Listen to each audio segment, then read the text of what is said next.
دابا يلا خرجت من الاحتجاز، جيت كنطالب بحق بنتي اللي هي دوزت الجهوي بمؤسسه خصوصيه بمنطقه البرنوسي. فاذا بي كيصيفطوا ليا بوديكارد، يعني العساس ديالهم اللي ما نقولش لكم كي داير، مفتول العضلات وزيد وزيد وزيد، ومعايا امهات اخرين، وكياخذ لي التليفون ديالي. هذا يلاه تعطاني دابا بالمعيه ديال الشرطه القضائيه اللي عيطت انا عليهم باش جاو باش نخرجوا من الاحتجاز، وعاد عطوني التليفون ديالي ومسحوا لي جميع الوثائق ديالي اللي كانت موثقاها، يعني من صور ملي كانوا احتجزونا، من مسبان اللي كانوا فاش كنا لداخل اش كيسبوا فينا، بجميع الاطر انهم تكرفسوا علينا بجميع ما يكون. المشكله انني انا جيت باش نطالب بحق بنتي. هل يعقل المغاربه كلكم وبغيتكم كلكم تبارطاجيو على النطاق الواسع؟ واش يعقل دريه الوليدات كاينه 23 واحد في القسم الجهوي دوزوه 5 اللي جابوا المعدل و5 دوك اللي زادوا السويع على خارج المدرسه، وحنا كنخلصوا من 2000 درهم حتى ل 2300 درهم. هما اللي جابوا المعدلات ما تبقى. هل يعقل 3 في الجهوي؟ هل يعقل 4 في الجهوي؟ هل يعقل 5.75 في الجهوي؟ هل يعقل 6؟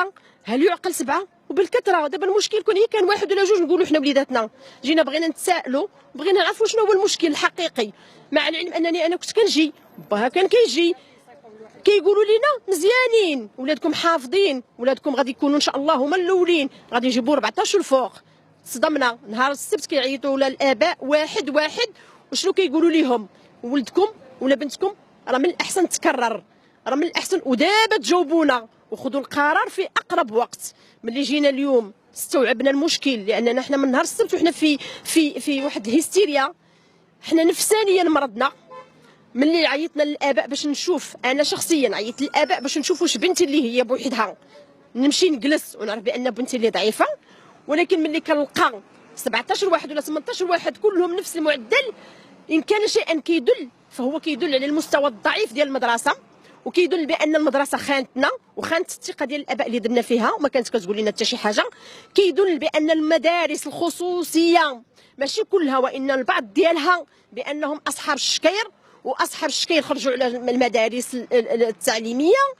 بغينا مدرسه يا وزير التعليم، انا اذكرك يا وزير التعليم، هذه مشكله التلاميذ، مشكله ديال اننا وليداتنا بغينا نقريوهم، حيدناهم من العموم لان العموم فسد، ولا الحشيش ولا القرقوبي ولا جميع المسائل. فاذا بنا كنتسرقوا من الجيوب ديالنا بمؤسسات تعليميه خصوصيه شكيريه، يعني ما كتعرفش تقري، ما عندهاش اطر.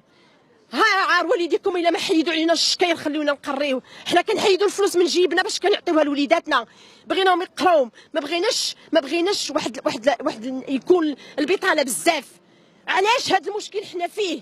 علاش حنا التعليم ناقص؟ فينا هي التفتيشيه، فينا من النيابات، فينا من الاكاديميه. انا كنحمل المسؤوليه ديال التعليم والحاله المزريه اللي ليها دابا كل شيء مسؤولين عليها، وزاره التربيه الوطنيه، كان النيابه، جميع المفتشين. فين هو الدور ديالكم اللي كتجيو؟ اش من نقاط هادو حنا؟ واش هذا يعقل؟ انا اعطوني غير جواب شافي وكافي وانا نمشي بحالي وندي بنتي. انا هادشي انا غادا نتسطى.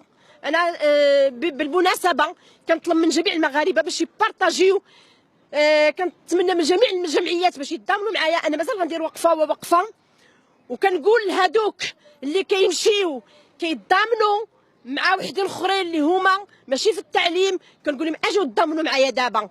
كان كل واحد عقلتوا على المشكل ديال اكادير، دوك البنات اللي تحرشوا بهم، مشيتوا كلكم الجمعيات ومشيتوا كلكم المثقفون كتضامنوا مع ناس اللي هما كانوا في الحقيقه خارقين القانون. فتضامنوا دابا مع هاد التلاميذ، تضامنوا معايا انا اللي واللي عندي مشكله، والامهاتكم اللي هم التلاميذ.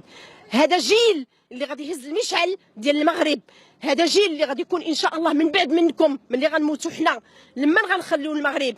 يا صاحب الجلاله، يا صاحب الجلاله، يا صاحب الجلاله، التعليم في المغرب يموت بصحاب الشكيريه ديال المدارس الخصوصيه. يا صاحب الجلاله انقذ ما تبقى في التعليم.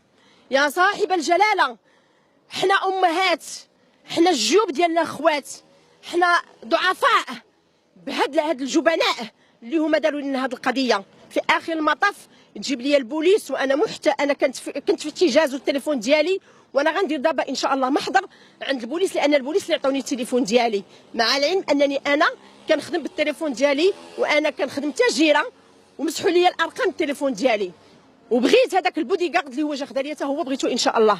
اذا بارطاجيو ووصلوا الصوت ديالنا باش كنا نكونوا يدا، وهذا من بين الفساد ديال التعليم اللي هو العمود الفقري ديال المجتمع، باش يخرجوا لنا القضاة ويخرجوا لنا الاطباء ويخرجوا لنا فهو العمود الفقري مريض، فيه مرض السرطان، خاصنا نداويوه قبل هذا مرض السرطان ما يدي لينا وليداتنا. وكنشكر جميع المغاربه اللي غادي تشوفوا هاد الفيديو، غادي يشوفوه وغادي يبارطاجيوه وغادي يتضامنوا معايا.